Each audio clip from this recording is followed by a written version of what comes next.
The night of the storm. This is the last place I saw my dog.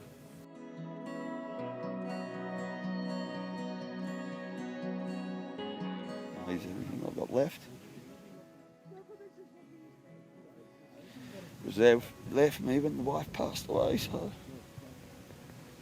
yeah. He's my best mate.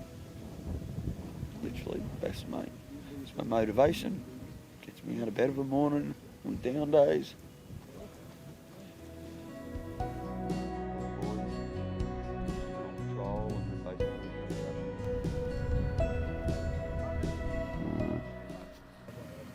Got down a few mine shafts, checked a few wombat holes, hoping that he's just done the bolt in one for safety. Drains, just hoping he was as smart as the lyrebirds and got into the water basically.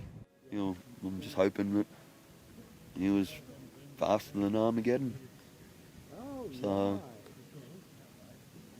yeah, animals have survived, so maybe I just haven't walked that extra 100 metres. Maybe I've just overglanced an area and not. There's a couple of houses I haven't looked under, but